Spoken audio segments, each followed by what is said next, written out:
잘 계셨어요? 자, 오늘 다시 창세기 6장 가보겠습니다. 15절, 16절 보겠어요. 창세기 6장 15절, 16절. 네가 만들 방주는 이러하니 그 길이는 300규빗, 너비는 50규빗, 높이는 30규빗이라. 거기에 창을 내되 위에서부터 한 규빗에 내고 그 문은 옆으로 내고 상중하 3층으로 할지니라. 아멘. 오늘 두 절 말씀을 좀 보겠습니다. 방주의 크기에 대한 공부를 좀 하겠어요. 방주의 크기. 노아의 가족과 많은 동물들을 태운 그 방주가 여기 3층으로 되어 있는데 길이를 300규빗이라 그랬어요. 300규빗. 300규빗은 요즘 미터로 하면은 약 한 135m 정도 돼요. 그 다음에 넓이는 50규빗은 약 23m. 그 다음에 높이는 30규빗은 약 14m. 여기는 약이요. 축구장 길이보다 더 길고, 면적으로는 농구장 면적의 한 20개 정도 된다. 그래요. 그러면 2만 톤 정도 되는 크기가 됩니다. 현재 지구상에 존재하는 동물 중 포유류, 조류, 파충류, 양서류 이 종으로 따지면은 약 17,600종 정도 된답니다. 17,600종 정도 되는데 일반적으로 쌍쌍으로 실으면은 35,200마리인데 크기가 다 다르잖아요. 그럼 평균적으로 하면은 이 다 자란 양 정도 된다 그래요. 다 자란 양 크기 정도 이제 되는데 그러면은 12만 5,280마리의 양을 이 20개 정도의 농구장 크기의 이 배 안에 실을 수 있다는 거예요. 근데 7장 2절 3절에 보면은 일반 동물들은 그냥 2쌍씩 하고 정계를 한 거는 7쌍씩 했으니까 전체 정계를 한 것 7쌍, 그렇지 않은 것 2쌍씩 해도 이 정도 3천 크기에 그 당시 알려진 동물들 종류들이 다 들어갈 수 있는 크기다 하는 거예요. 예? 20배 정도. 농구장에 20배 정도, 2만 톤 정도 크기가 되겠다. 그렇게 추측을 해요. 과학자들이, 이 조선공학자들이 성경에 있는 이 방주의 그 비율을 가지고 실험을 해보니까 큰 파도에 가장 잘 견딜 수 있는 비율이다. 그게. 길이하고 넓이하고 높이가. 그래서 미국의 조선 건축가 이 디키스라 하는 사람이 미국 전함 USS 오레곤호를 설계할 때에 노아 방주 비율을 가지고 설계를 했는데 지금까지 건조된 전함 가운데 가장 튼튼한 전함이다. 그렇게 평가를 합니다. 몇 년 전에 한국창조과학회가 한국에 있는 해사기술연구소에 창세기에 기록되어 있는 이 방주의 비율로 배를 만들어 가지고 모형 배를 만들어서 여러 형태의 이 안전성을 점검을 했는데 13가지 배 형태를 만들어서 비율을 가지고 만들었는데 이 창세기 6장에 나오는 노아 방주를 만든 그 비율 13척 배 가운데 그것이 여러 형태의 그 조건 속에서 가장 안전하다 하는 것을 과학적으로 조선공학적으로 확인된 보고서가 있습니다. 그러니까 노아 방주는 핵심은 뭐냐? 안전성이에요. 최악의 이 풍랑이나 바람, 그 다음에 파도에서 가장 안전하게 지탱할 수 있는 그 가장 그 안전한 그런 배였다 하는 것을 우리가 과학적으로, 조선공학적으로 확인할 수가 있어요. 그런데 배에는 원래 앞으로 나가려면은 고대에는 뭐가 있어야 되겠어요? 전진을 하려면은 노가 있어야 되고 또 뭐가 있어요? 다시 있어야 되고 그 다음에 또 키가 있어야 방향을 잡을 거 아니에요. 노가 있든지 다시 있고 그래야 나갈 수가 있고 그 다음에 또 키가 있어야 방향을 이렇게 가고 저렇게 가고 하는데 이 방주는 노도 없고 성경에는 언급이 없잖아요. 노도 없고 키도 없고 닷도 없어. 그럼 뭘 의미할까요? 전적으로 뭐예요? 그 방주 안에 탄 사람들은 자기들이 어느 특정한 방향으로 나아간다든지 또 머문다든지 그에 대한 주도권이 전혀 없는 거예요. 멈출 수도 없고 갈 수도 없고 방향을 자기들이 선택해서 정할 수도 없고 전적으로 하나님께서 그 방주 배를 인도한 것을 볼 수가 있습니다. 우리가 뒤에서 이제 보는 것처럼 방주는 1년 이상 물 위에 떠 있었는데 암초에 부딪혀 좌초되지 않은 것을 우리가 알잖아요. 그래서 방주의 특징은 닷도 노도 키도 없이 전적으로 누구에게? 하나님에게 인생의 키를, 인생의 주도권을 맡기는 그런 모습을 우리가 확인할 수가 있습니다. 교회에 출석하는 사람 가운데 콜럼부스의 배를 타고 있는 자들이 의외로 많다 하는 표현이 있어요. 콜럼부스가 이탈리아 사람인데 스페인의 여왕의 도움을 받아서 우리가 상식적으로 아는 대로 어디로 가려고요? 원래 콜럼부스는 어디로 간다 하고 선원을 모집하고 또 항해를 했어요? 상식적으로 묻는데 인도 간다고 했잖아요. 인도에 간다고. 인도에 향료가 많고 옛날 고대의 무역품 가운데 향신료가 그 주요 그 무역품이니까 유럽 사람들에게 있어서는 인도 항로를 직접 뚫어서 그곳에서 직접 수입하고 팔고 하려고 하는 그런 목적으로 인도를 향해서 간다 하고 간 거예요. 그런데 인도를 향하여 간다고 했는데 원래 목적은 인도였어요. 그런데 나중에 인도로 간 것이 아니고 중남미에 도착했죠. 바하마 그 제도에 있는 산살바도로 추측하기를 산산바도로 그쪽에 상륙한 것으로 보는 겁니다. 그래서 10월 둘째 월요일 여기에 콜럼버스 데이가 있잖아요. 10월 둘째 월요일 국경일이에요. 공휴일입니다. 콜럼버스 데이. 그러면은 원래 콜럼버스와 선원들과 또 스페인의 여왕은 그 배를 출항시킬 때에 인도로 가려고 했고 인도로 간다고 생각했는데 나중에 목적지가 다른 데 도착했다는 거예요. 그것처럼 신앙생활을 하는 사람들이 처음에는 특히 이민 온 사람들이 처음에는 다 이민 온 사람들이 대부분 교회에 적을 두잖아요.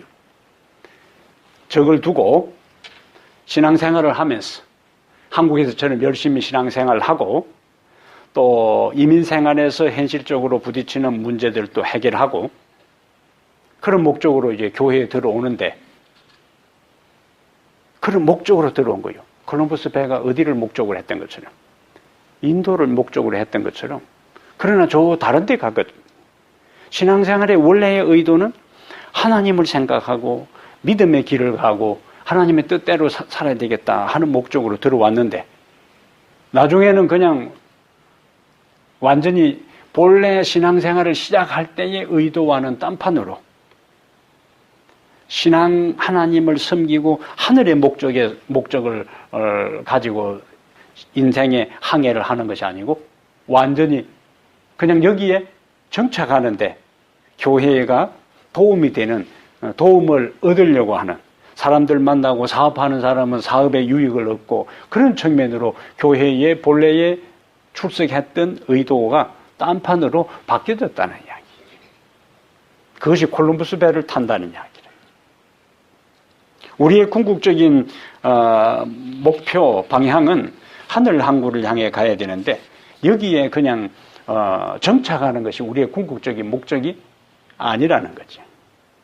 우리는 여기서 스쳐가야 하는, 우리가 타야 할 배는 뭐냐? 전적으로 우리의 인생의 주도권, 키, 방향을 주도할 노아의 방주밖에 없다. 콜럼버스 배를 탈 것이 아니고 노아의 방주를 타야 되는데, 노아의 방주는 그냥 원래는 물 위에만 떠 있는 거예요. 나머지는 하나님이 바람을 일으키고 하나님이 이 키를 조정해서 하나님이 의도한 방향으로 가는데, 우리가 뒷부분에 보는 것처럼 하나님께서 바람을 일으키고 해서 노아 방주를 안전한 곳으로 이끌고 그 다음에 그것에 정착하게 하고 새로운 후손들이 이 땅에서 살아가도록 한 것을 볼 수가 있습니다. 그러니까 우선은 닷도 없고 노도 없고 키도 없으면은 그거는 그 자리에서 그냥 오히려 닷도 있고 노도 있고 선장도 있고 하면은 정확하게 방향을 찾아서 갈 것 같지만은 방주는 전혀 그것이 없어요. 그러면 그 방주 안에 탄 사람들은 외부 사람들이 볼 때는 어떻게 생각하겠어요? 그 방주 안에서 어딘가 간다고 산다고 하고 그 방주 안에 들어가 있으면 어떻게 생각하겠어요? 어리석은 사람이라고 그러죠. 어리석은 사람이라고. 어디로 갈 줄도 모르고 움직이는 것도 모르는데 그 안에서 있는 사람들은 가장 어리석은 사람으로 사람들이 생각할 수가 있어요. 근데 우리가 노아 방주를 보면은 전적으로 콜럼버스 배는 선장에 의해서 사람이 만든 닷과 또 인력, 노를 저어서 움직였고 또 이 항해사가 방향을 잡았지만은 노아의 방주는 전적으로 하나님께서 모든 것을 주도한 것을 볼 수가 있어요. 배를 만들어 하는 것도 하나님께서 만드셨고 또 말씀하셨고 배 안에 들어가라 한 것도 하나님께서 때가 되니까 하나님께서 들어가라 했고 방주문을 닫은 분도 하나님이시고 그 다음에 무슨 재료로 만들어라 어떤 크기로 만들어라 그것도 하나님께서 다 말씀하셨죠. 배를 만들으라는 거, 배에 대한 재료도 크기도 그 다음에 들어가라 하는 명령도 문을 닫은 것도 나중에 방주에서 나오라는 것도 노아가 주도적으로 한 것은 하나도 없고 전적으로 하나님이 주도한 것을 볼 수가 있어요.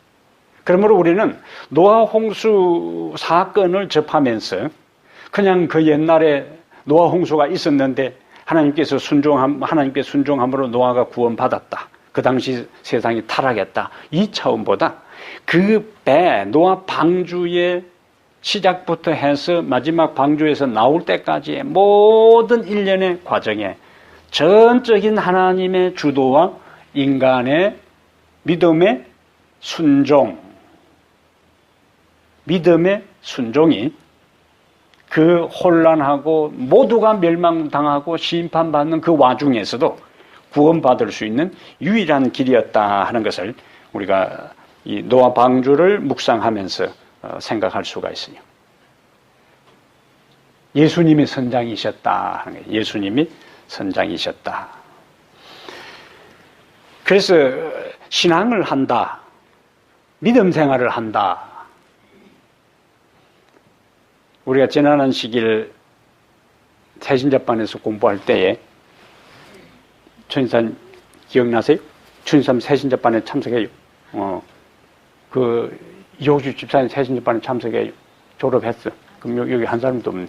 새신자반에서 우리가 공부한 게 뭐냐면은 이 세상에 있는 사람들을 여러 각도에서 다양하게 분류할 수 있지만은 성경적인 관점에서 하나님의 주도권이라는 관점에서 세 부류의 사람들이 있는데 첫 번째는 육에 속한 사람들이. 육에 속한 사람들은 내 인생의 영역에 내가 인생을 살아가는 삶의 영역에 하나님을 주인으로 모셔드리지 않는 거예요. 내가 선장 노릇을 하는 겁니다. 내가 내 인생의 중심 자리에 앉아 있는 거예요. 그리고 예수님은 그 밖에 있는 거예요. 그런 사람을 성경에서 육에 속한 사람이라 그렇게 했어요. 두 번째는 예수님을 내 삶의 영역에 내 인생의 배에 그분을 모셔는 드리지만은 뭘 넘기지 않는 거예요. 주도권을 넘기지 않는 거예요. 내가 성장 노릇하는 거예요. 그냥 그 계시라는 거라. 그것을 성경에서 뭐라고 하는가? 육에 속한 그리스도인이라 그래요. 육에 속한 그리스도인. 예수님 우리의 삶의 영역 안에는 있지만은 예수님에게 내 인생의 전적인 주도권, 키를 잡고 방향을 잡아서 나가게 하는 그 모든 것에 대해서는 믿음지 않아. 내가 지금까지 해온 그대로 하는 겁니다. 육에 속한 그리스도인의 모습이. 그러한 기본적인 신앙적 심리는 이스라엘 백성들이 우상을 숭배했을 때의 심리하고 똑같은 거예요.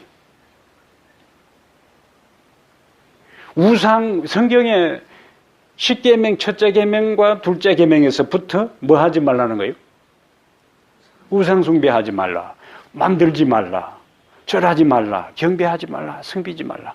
그런데 하나님께서 10계명의 10계명 가운데 2계명을 제일 앞부분에 그렇게 해 놓아도 이스라엘 전체 역사를 보니까 우상숭배잖아요. 무수히 많은 반복된 우상숭배예요.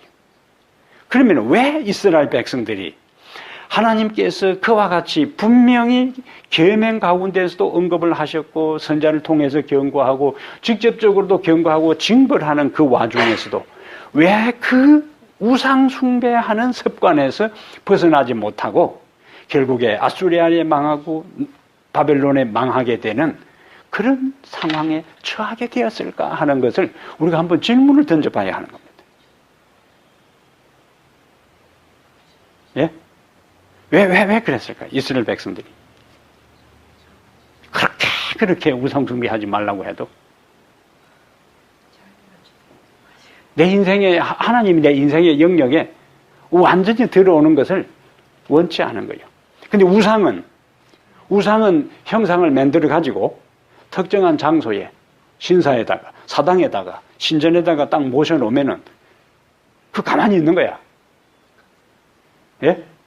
그리고는 나는 나와서 내 마음대로 사는 거예요. 그러다가 그 가만히 계시면은 내가 필요하면 뭐 하겠다는 거예요. 찾아올 테니까 그 외에 내가 필요할 때 찾아올 테니까 나머지 인생은 나의 인생에 관여하지 말라는 거예요. 그거 얼마나 편해요. 나머지는 내가 다 알아서 하고 간섭받지 않고 내가 원하는 대로 내가 가고자 하는 방향대로 내 목적대로 내 즐기고자 하는 대로 하되 한계를 느낄 때에 찾아가는 거예요. 예?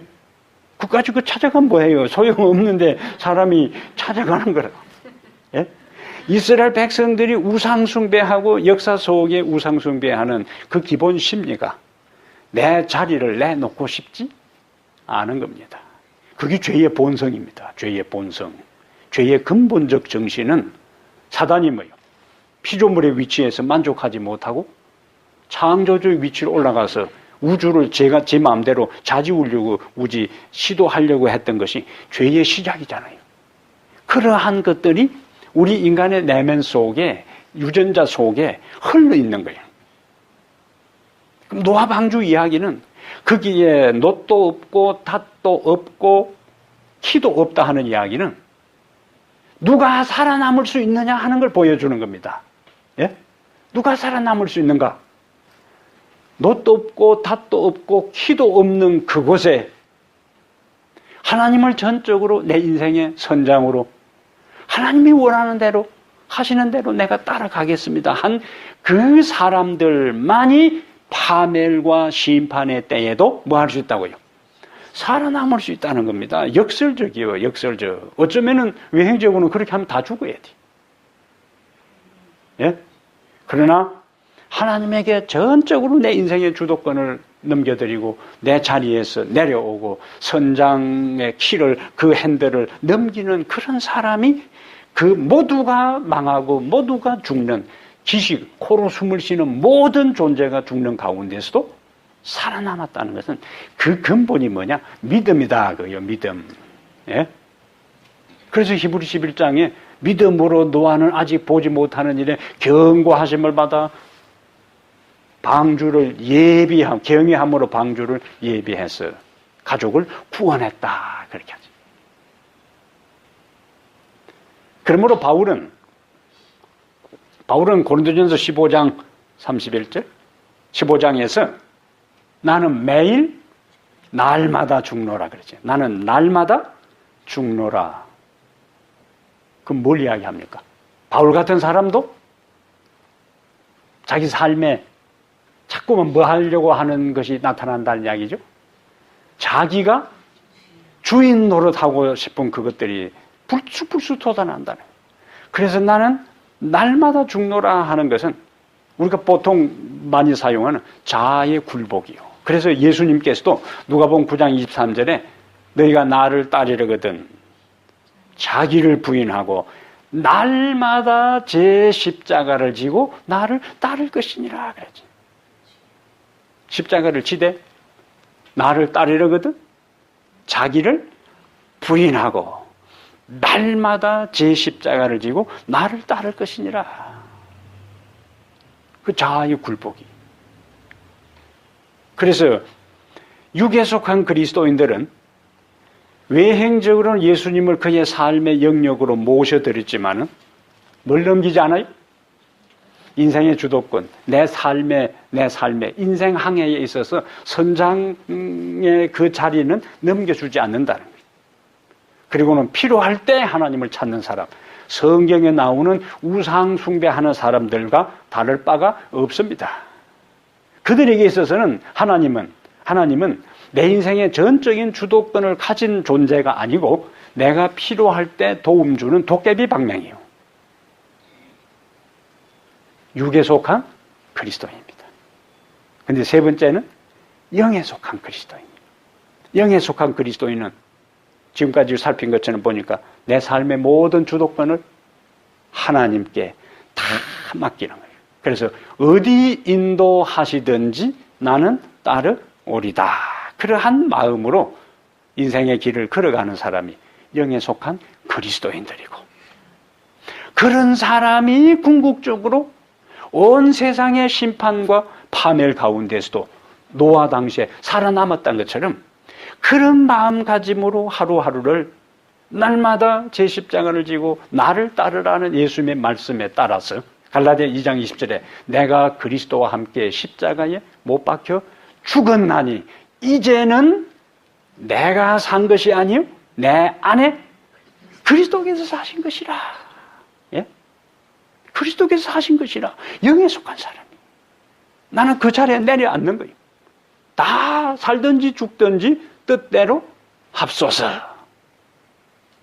그러면 노아가 외행적으로 그 배는 완전히 그 풍랑에서 방향도 없이 갈팡질팡하다가 좌초될 상황이지만은 하나님께서 그 배를 지으라고 했고 어떤 치수로 어떤 재료로 어떤 형태로 지으라고 하고 언제 들어가라 문까지 다 주신 그분이 그 노아의 인생에 대해 노아의 가족의 인생에 대해서 책임지신 것처럼 마지막 시대에 살아남는 것도 전적으로 인생의 주도권을 내 삶에 항해할 수 있는 선장의 자리를 예수님에게 맡기는 사람은 외행적으로는 다 죽을 것처럼 보이고 영악하게 맹민하게 움직여서 자기가 자기 인생의 주인 노릇할 사람들이 살아남을 것처럼 보이는 그 와중에서도 결국에 노아와 같은 믿음으로 내 삶의 주도권을 그분에게 맡겨드린 그 사람들이 다 결국에 뭐 할 수 있다? 살아남을 수 있다 하는 것이 노아 방주의 이야기에 있어서 우리가 살필 중요한 교훈이 됩니다. 내 인생의 주도권을 그분에게 넘겨야 돼. 그렇지 않는 육에 속한 그리스도인이라 하는 것은 다 우상숭배자들이. 우상숭배자. 자, 그 다음에 이 생물들을 그 안에 이제 다 들어가게, 쌍쌍이 들어가게 하고 전개라는 것은 7쌍씩 들어가게 했는데 그 수많은 동물들을 어떻게 노아 8식구가 다 보살폈을까요? 예? 그 엄청난 걸 갖다가 배설물도 얼마나 엄청나겠어요. 또 덩치 큰 놈들은 얼마나 많이 먹어잡히겠어요. 근데 우리가 성경에 보면은 그 짐승들을 위해서 또 먹이를 준비하라고 했어요. 이것이 성경을 공격하는 사람들이 비상식적이다 그거예요. 그 많은 동물들을 그 한 공간에 채워놨는데 얼마나 먹을 걸 채워가지고 1년 동안은 그 먹이며, 예? 배 안에, 예?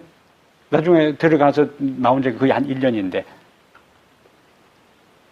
그래서 성경을 연구하는 사람들이 처음에는 아마 우리가 이 7장 21절에 보면은, 예? 7장 21절에는,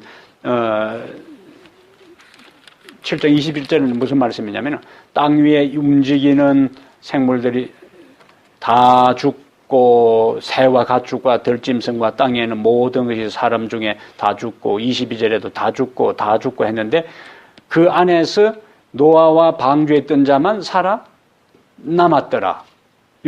겉에 있는 거는 다 죽었잖아요. 근데 그 안에 있는 것들은 어쨌든 먹이를 준비하라고 해서 한동안은 아마 먹이를 먹었을 텐데 나중에는 하나님께서 잠을 재했을 가능성이 있습니다. 동면, 겨울잠을 자는 것처럼 그냥 이 공기가 탁하든지 기후가 바뀌든지 어느 이 생명체들에게 있어서 특정한 어떤 특별한 환경이 되면은 오늘날도 겨울잠을 자잖아요. 그러면 그 특별한 상황에서는 안 그랬으면 그 안에 시끄러워 가지고 어떻게 됐겠어요?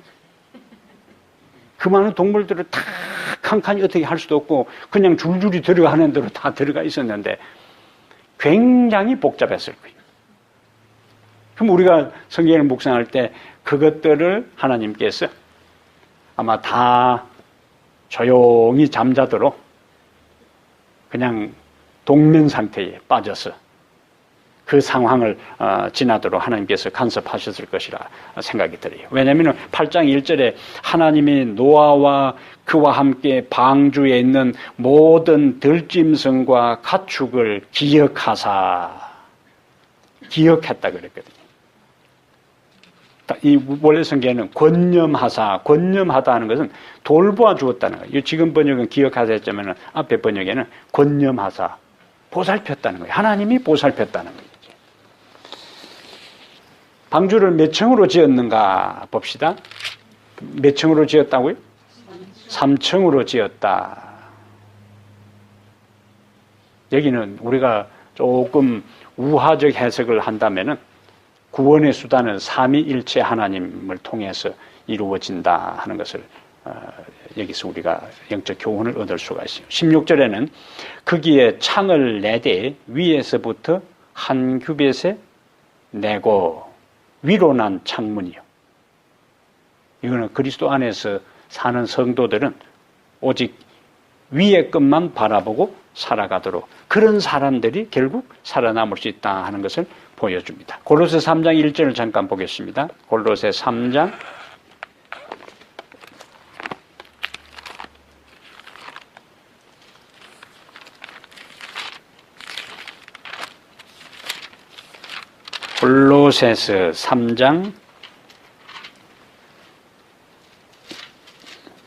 1절에요.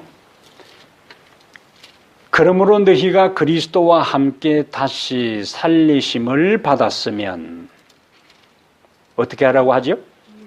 위의 것을 찾아라. 거기는 그리스도께서 하나님 우편에 앉아 계시느니라. 그리고 다시요.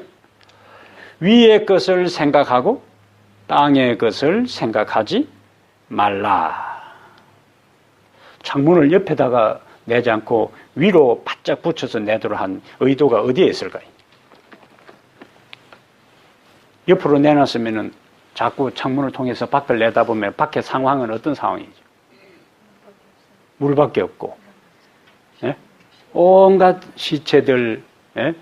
흙탕물에, 그 다음에 출렁거리고 파도가 치고 흉흉한 상황에서 차라리 모르는 게 약이라고 안 보이는 게 어떤 때는 더 나을 수가 있어요. 그래서 오로지 이 상황에서는 주변에 넘실대는 파도나 동물들의 시신이나 사람들의 시신이나 나무 떠내려가는 것이나 흙탕물이나 그거 보지 말고 오로지 어디에만 시선을 고정시키라.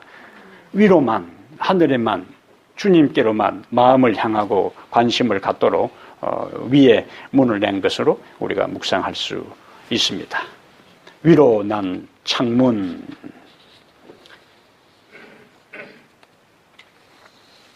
그 다음에 문은 어디다가요?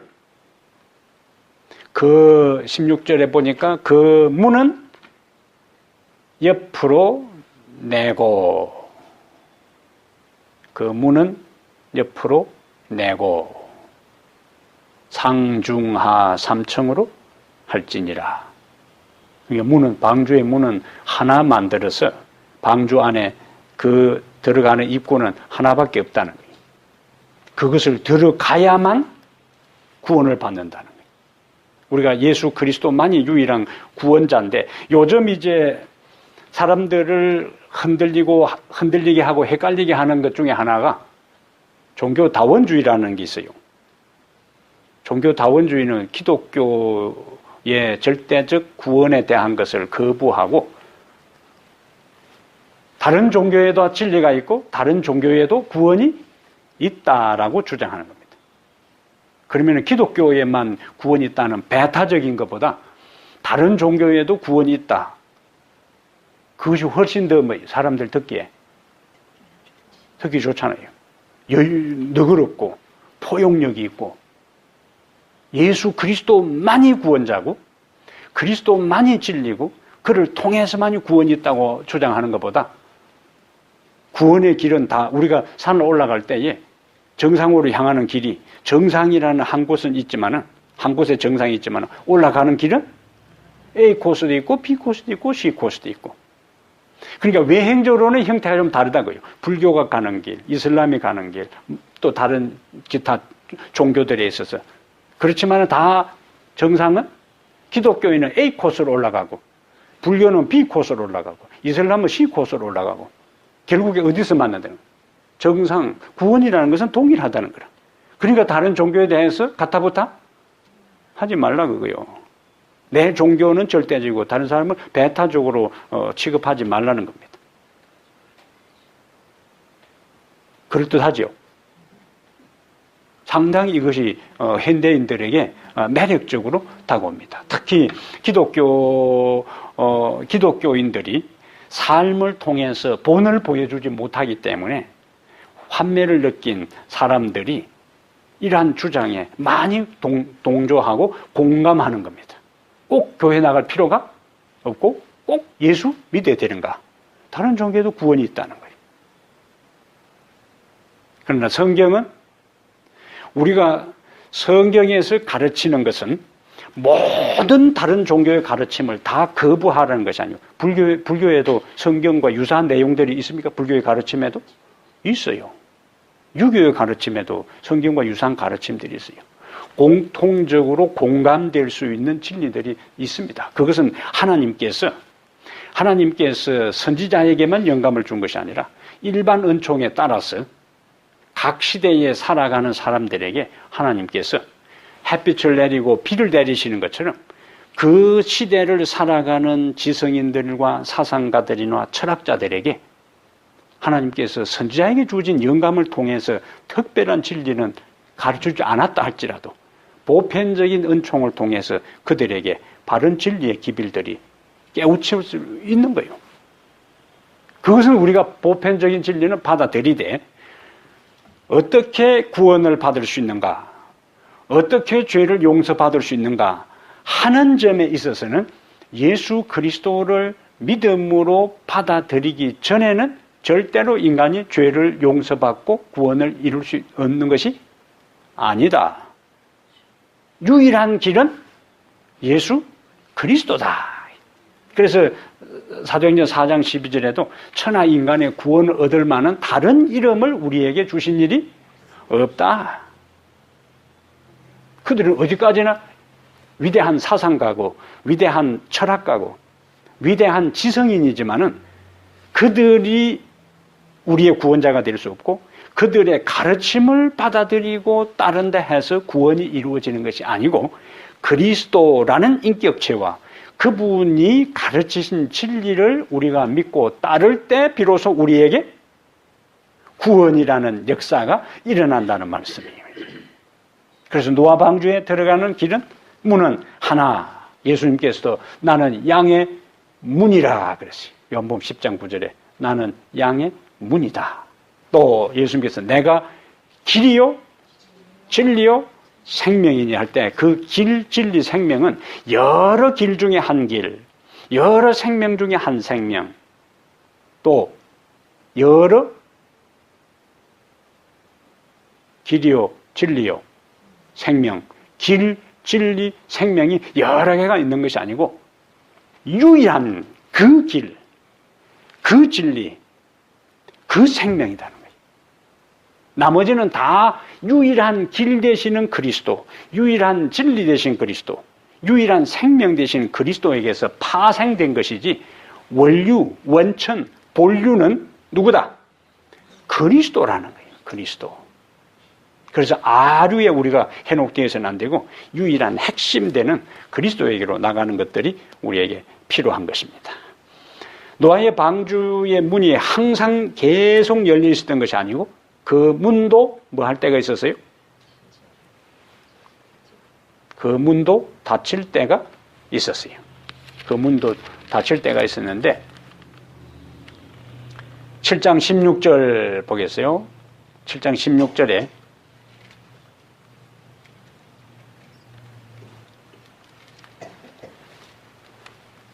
자, 무릇 생명의 기운이 있는 육체가 둘씩 노아에게 나와 방주로 들어갔으니 들어간 것들은 모든 것의 암수라. 하나님이 그에게 명하신 대로 들어가매 마지막에 무슨 말씀이? 여호와께서 그를 들어보내고 문을 닫으시니라. 누가 문을 닫으신 거예요? 여호와께서. 그러니까 방주의 문이 구원의 문인데 마냥 열려 있었던 것이 아니라 하나님께서 그들에게 허락한 은혜의 기간, 120년의 기간이 찼을 때에 하나님이 그 문을 닫으셨어요. 하나님이 닫으시면은 아무도 그 문을 열 수가 없습니다. 구원의 문은 하나님이 여시고 구원의 문은 하나님이 닫는데 하나님이 일방적으로 구원의 문을 닫지 않아요. 하나님께서 방주의 문을 닫을 때 조건이 뭐냐? 뭔 조건에서 하나님이 뭘 보시고 방주 문을 닫으셨을까요? 하나님이 먼저 닫아서 구원의 기회가 끝나는 것이 아니고 인간의 마음이 하나님을 향한 인간의 마음이 뭐하고? 닫히고 인간의 귀가 하나님의 말씀에 닫히고 그 다음에 아무리 방주문을 열어놓아도 더 이상 하나님의 말씀에 하나님의 호소에 귀가 닫히고 마음이 닫힌 자들이 들어올 가능성이 제로가 되었다고 하나님께서 판단되었을 때에 비로소 뭐 하신 거예요? 하나님께서 문을 닫으신 거예요. 문을. 그래서 더 문을 열어놨으면 구원받을 수 있는데 문을 닫아서 다른 사람이 멸망당하는 것이 아니고 더 문을 열어놔도 그들의 닫힌 마음과 귀가 더 이상 열릴 가능성이 없다고 전지하신 하나님이 최종적으로 판단되었을 때에 뭐 하셨다고요? 문을 닫으신 거예요. 마지막 시대도 마찬가지입니다.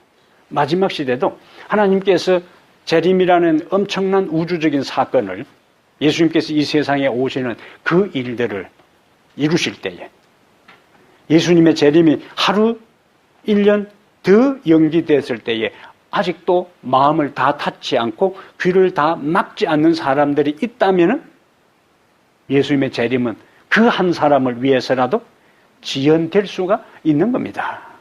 하나님에게 있어서는 시간이라는 게 베드로 선지자가 이 사도가 이야기한 것처럼 주께서는 하루가 천년 같고 천년이 하루 같은 이 한 가지를 잊지 말라 했기 때문에 1년 더 기다려서 한 사람 더 구원할 가능성이 열린 사람이 있다면은, 가능성이 보인다면은 하나님은 천하보다 그 한 사람이 귀중하기 때문에 당장 문을 닫잖아요. 문을 열어놓습니다. 그런데 마지막 구원의 문이 닫힌다는 이야기는 더 구원의 문을 열어놓아도 모든 사람들의 마음의 문이 닫혔다는 것을 하나님께서 판단하시고 구원의 문을 닫고 마지막 급박하게 종말적 사건이 진행되는 거예요.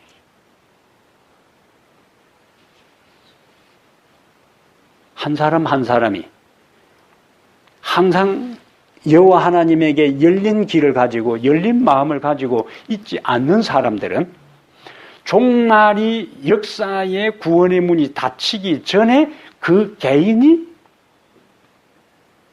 하나님 앞에 구원의 문이 닫힐 수가 있습니다. 그래서 우리는 자칫 잘못하면 제천아치 예수 재림 교인들이 역사의 종말에 대한 것들을 많이 생각하고 징조를 관찰하는데, 그거보다 더 우선적인 것은 징조를 관찰해서 로마 법왕이 어떻고 국회가 어떻고 미국 대통령이 누가 되면은 그냥 움직여. 예? 트럼프가 되면은 트럼프가 끝났다고 생각하고 또 해석을 하고, 부시가 하면은 부시고, 오바마 케어 나오니까 오바마 케어 나오는, 사람들이 다 외행적으로의 징조에만 민감하게 생각하는 거예요. 그 문이 닫히는 것에 대해서 신경 쓰고 관심을 갖는 것보다 더 오늘 내가 하나님의 말씀에 닫혀 있지 않는지, 내 마음이 닫혀 있지 않는지 우리 자신들을 되돌아보는 것이 더 중요한 것입니다. 예? 내가 항상 주의 말씀에 귀 기울이고 마음이 열려 있으면은 세상의 구원의 문이 언제 닫힌더라도 하나님은 당신의 말씀에 귀 기울이고 마음을 열고 살아가는 사람은 세상의 구원의 문이 닫히는 것 상관없이 노아가 그 가운데 살아남았던 것처럼 우리의 삶과 운명에 대해서도 하나님이 책임지시는 거예요. 예? 그래서 우리가 근본을 놓치지 말아야 합니다. 근본을. 종말적인 것에 예의주시하고 관심을 갖되 그 모든 외행적인 징조보다 내 자신이 열려있는 하나님의 말씀에, 하나님의 삶에 내 인생을 투입시키고 주도권을 맡기는 삶을 사는지에 대한 점검이 역사의 종말에 대한 관심보다 더 민감하게 살피고 예민하게 살펴보아야 할 주제라는 거예요. 그럼 나머지는 상관없어요. 나머지는 하나님께서 책임지시는 겁니다. 그래서 어떤 사람은 먼저 구원의 문이, 역사의 구원의 문이 닫히기 전에 개인의 문이 닫힌다는 이야기는 성령이 떠나버리는 거예요. 성령이 떠나. 하나님의 음성에 계속 귀를 막고 있으면 바로에게 성령이 떠나버리고, 노아 당시 사람들에게 성령이 떠나버리고, 유다에게 성령이 떠나버리고, 사울에게 성령이 떠나버리고, 예? 발람에게 성령이 떠나버리고, 소돔 고모라 성의 사람들의 성령이 떠나버리고, 그럼 결국 그들은 다 성령이 떠나는 순간에 그 개인의 구원의 문은 닫힌 거예요. 노아 방주의 이야기는 그냥 하나의 배 이야기고 홍수 이야기가 아니에요. 오늘 살아가는 내가 하나님께서 그 방주의 문을 닫기 전에 내 삶 속에 내 마음을, 내 모든 영적인 길을 그분의 말씀에 기울이고 열려있는 그런 삶을 살아야 되겠다. 아직도 구원의 문은 열려 있습니다. 아직도 하나님은 기다리고 있는 거예요. 기다리는 동안은 우리가 하나님께로 나아가야 하는 것이고, 기다리는 동안은 준비하는 기간입니다. 기다리는 동안은 하나님의 말씀에, 노아는 자기 임의로 배 사이즈 규모를 정하고 청수를 정하고 문을 내고 창을 내고 한 것이 아니고 철저하게 하나님이 지시하신 그대로 그가 배를 만들고 하나님이 들어가라 할 때에 들어가고 그 다음에 하나님이 문을 닫을 때 그 안에 있을 때 하나님이 그 인생을 책임진 것처럼 한순간에 한 번에 하나님께서 우리 인생을 인도하는 것이 아니고 한 걸음 한 걸음씩 인도하십니다. 예? 오늘 작은 한 걸음, 작은 음성에 귀 기울이고 작은 하나님의 명령에 내가 순종하게 될 때에 그것이 궁극적으로 결정적인 순간에 하나님께서 부르시고 하나님께서 포기하라고 하나님께서 행하라는 명령에 우리가 믿음으로 반응할 수 있습니다. 반응할 수 있어요. 이 저녁에 참석하신 우리들 모두가 작은 음성에 언제나 열린 마음으로 귀 기울였어. 아직도 방주문을 열어놓고 나에게서 주의 영을 거두어 가지 않고 노아 홍수 일어나기 전에 나의 신이 그들과 함께 하지 않겠다고 해서 그들이 끝났잖아요. 주의 영이 떠나버리면 끝나는 겁니다. 날마다 하나님. 그래서 다윗이 시편 51편에 기도한 핵심도 그거예요. 주의 성신을 나에게서 거두지 마소서. 그것이 다윗이 가장 우선적으로 범죄하고 난 다음에 나머지 그것이 소문이 나가지고 자기 왕의 위치와 주변 사람들의 평가에 먹칠이 되는 그것은 그에게는 아무것도 아니에요. 주의 영이 떠나버리면 자기 인생이 끝난다는 알이기 때문에 주의 성신을 내게서 거두지 마소서. 거두는 순간에 구원의 문이 닫혀버리는 거예요. 오늘 이 저녁에 하나님께서 날마다 우리에게 다윗의 마음, 노아의 심정 이와 같은 것들을 가지고 열린 귀와 열린 마음으로 아직도 문을 열어놓고 기다리시는 주님께로 향하여 달려가는 믿음의 사람들 되기를 바랍니다. 아멘. 우리 하나님 아버지, 이 저녁에 당신의 말씀을 사모하고 사랑하는 귀한 종들이 함께 모여 말씀을 나누도록 은혜를 주셨사오니 감사합니다. 아직도 우리에게 주의 영을 거두지 아니하시고 문을 열어놓고 기다리시는 주님을 인해 감사합니다. 오 하나님 아버지, 우리를 한 걸음 한 걸음 인도하시오니 나에게 말씀하시는 세미한 주의 음성 귀 기울이게 하시고 작은 명령에 순종하게 하셔서 모두가 주를 부인하고 떠나가는 그 와중에서도 주의 말씀을 따라 전적인 순종의 자리에 이르도록 우리를 훈련시켜 주시고 우리를 깨우쳐 주시고 우리를 변화시켜 주시옵소서. 방주의 문이 유일하게 하나밖에 없는 것처럼 예수 그리스도를 통해서만이 우리에게 진정한 구원과 생명이 있음을 저희들이 알고 그 길을 가려고 하오니 우리를 붙드시고 우리를 받아 주시옵소서. 우리 주 예수님 이름으로 기도합니다. 아멘.